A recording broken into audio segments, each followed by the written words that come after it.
Hello student, आज फिर एक नए वीडियो के साथ हाजिर हूँ जिसमें फिर हम समांतर श्रेणी में ध्यान दीजिएगा।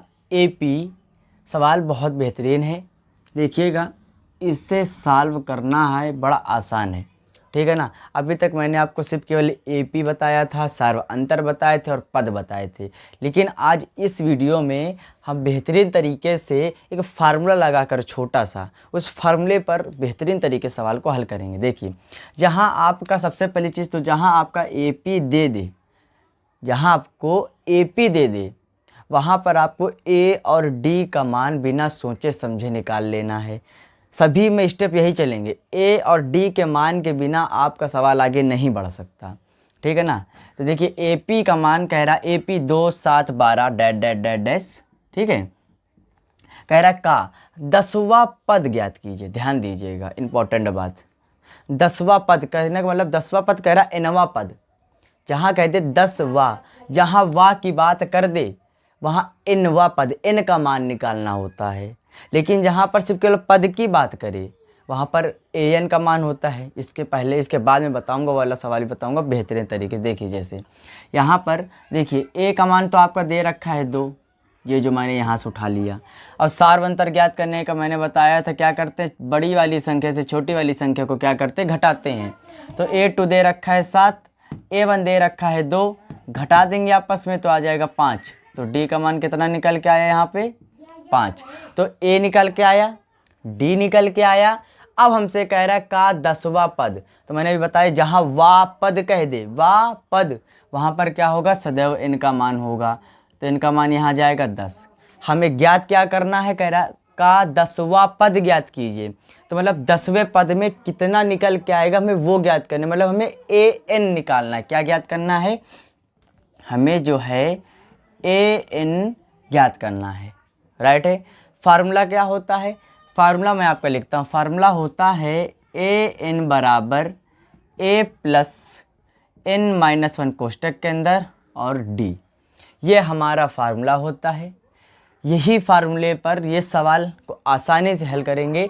ये मैं आपको बता दूं, क्लास 10th 5.1 के चैप्टर में 5.1 के चैप्टर में पहले तो आपका ये फार्मूला नहीं लगा था, लेकिन ये 5.2 जैसे 5.2 में आप आ जाएंगे तो आपका इसी एक ही फार्मूले पर पूरी 5.2 निर्धारित है। पूरा चैप्टर 5.2 का जो है इसी फार्मूले पर लगाना है। तो देखिए an ज्ञात करना है, इसको लिख लेंगे, कोई बात नहीं। a का मान अभी मैंने निकाला है 2 प्लस n का मान यहाँ से 10 -1 और d का मान यहाँ से ले लेंगे 5। सभी मैंने मान पहले पुटअप कर दिए थे, कुछ नहीं किया था। आगे हल करेंगे तो an बराबर 2 प्लस इससे इसको घटा देंगे, ओ सॉरी घटाएंगे नहीं, प्लस माइनस है तो घट जाएगा। तो यहाँ पर आ जाएगा 9, गुणे में यहाँ आ जाएगा 5। आगे हल करेंगे तो यहाँ पर 2 प्लस में और यहाँ पर आ जाएगा 9 पना 45। तो यहाँ पर an बराबर में ऐड कर देंगे तो आ जाएगा 47। तो an का मान निकल के आए कितना, 47। तो यहाँ पर ये 10वां पद है, 10वें पद में कितना निकल के आ जाएगा, 47। 10वां पद मतलब जैसे ये पहला पद, ये दूसरा पद, ये तीसरा पद, ये चौथा पद, चलते जाएंगे 10 नंबर तक। तो ये जो पद आए 47 जो आएंगे 10वें नंबर में आएगा। जैसे कि ये पहले नंबर में है, दूसरे नंबर में, तीसरे नंबर में है। तो इसी प्रकार 10वें नंबर में कितनी संख्या आएगी तो कितना आएगा, वो 47 आएगा। इस प्रकार मानों को सिंपल तरीके से हल करते हैं, कहीं पर कोई फार्मूले में दिक्कत नहीं होने, बस सिंपल फार्मूला यही है। फार्मूला क्या है, an बराबर a प्लस n-d कोष्टक के अंदर और गुणे में d, ये फार्मूला होता है जिसे हम क्या कहते हैं, nवां फार्मूला, n का फार्मूला, an का फार्मूला, राइट है। इसी प्रकार का एक सिंपल सा और छोटा सा सवाल है, उसे देखते हैं। आइए चलते हैं, देखते हैं दूसरा नंबर सवाल। देखिए इससे पहले वाले सवाल मैंने आपको बताया था कि वहाँ सवाल में कह रहा था कौन, उसमें कह रहा था वा पद, ठीक है ना। क्या कह रहा था, वा पद, तो उसमें क्या था, a का मान निकाल, n का मान निकाला था, लेकिन इसमें क्या कह रहा है, कौन सा पद। अब इसमें हमसे कह रहा है कौन सा पद, तो यहाँ पर an आ जाएगा, ठीक है। ध्यान दीजिएगा ap दे ही रखा है, तो a का मान तो यहाँ से आ जाएगा 21, d का मान निकालना है सार्वंतर, तो a2 माइनस में a1, तो d बराबर में आ जाएगा 18 माइनस में 21। जब घटा देंगे तो यहाँ पर कितना आ जाएगा, 18 19 20, यहाँ पर आ जाएगा माइनस का 3। आगे कह रहा कौन सा पद, वह पद नहीं कह रहा, कह रहा कौन सा पद, वह शब्द क्यों हटा दिया। तो जहाँ वह शब्द नहीं लगता वहाँ सदैव क्या होता है, an का मान आता है। तो और हमको यहाँ पर फिर ज्ञात करना पड़ेगा, n ज्ञात करना पड़ेगा।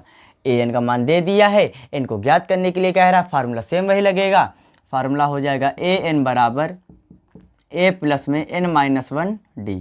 an का मान दे रखा -21, a का मान निकाल रखा 21 प्लस n का मान हमें ज्ञात करना है और d का मान निकला है -3। यहाँ से 21 उठा के देखिएगा, 21 यहाँ बराबर प्लस में है, इधर ले जाएंगे माइनस में चला जाएगा। तो माइनस का 81 माइनस का 21 बराबर में n-1 और -3। ये दोनों माइनस माइनस में है, माइनस का चिन्ह लगा देंगे। दोनों संख्या माइनस में जुड़ जानी चाहिए। तो यहाँ कितना आ जाएगा, यहाँ पर आ जाएगा 2 और 8, 8 2 10 बराबर n-1 और -3। माइनस का 3 यहाँ गुणे में है, इधर भेज देंगे बटे में चला जाएगा। तो आ जाएगा माइनस का 102 बटे में माइनस का 3 बराबर में आ जाएगा n-1। इसी प्रकार चलेगा, इसमें कोई चेंजिंग नहीं करनी। यहाँ देखिएगा माइनस से माइनस खत्म, 3 से काटेंगे तो 3 एक कम 3, ऊपर वाले को काटेंगे तो देखिए 3 त्रिका 9, एक बच्चा इसे दे देगा और आ जाएगा 3 चौको 12। तो काटने पर कितना आया 34 बराबर में n-1। अब यहाँ पर 1 माइनस में ही, इधर भेज देंगे प्लस में चला जाएगा। तो आ जाएगा 34 + 1 बराबर में n, ऐड कर देंगे तो आ जाएगा 35 बराबर में n। तो n का मान कितना निकल के आया, तो nवा पद कितना आया 35। अब यहाँ जो 81 का मान था, तो मतलब 81 जो है इसी प्रकार के संख्या में जो 81 है वो 35वें पद में आएगा। इस प्रकार सवालों को हल करते हैं। सवाल में कहीं कोई दिक्कत नहीं होने वाली। बस एक चीज़ का याद रखिएगा, आपको a और d का मान निकाल लेना है पहले से ही। उसके बाद सवाल कहता है कर वह पद, ठीक है ना, वह पद की बात करता है तो n आ जाएगा। सिर्फ क्या कि सवाल ये कहता है कौन सा पद, कौन सा पद की बात करता है तो an का मान लिख लेंगे और सवाल को सिंपल तरीके से हल कर लेंगे। तो फिर आज के लिए इतना ही, फिर मिलते हैं नेक्स्ट वीडियो में। वीडियो कहीं भी अच्छा लगा हो तो प्लीज़ लाइक और सब्सक्राइब करें। जब तक के लिए जय हिंद।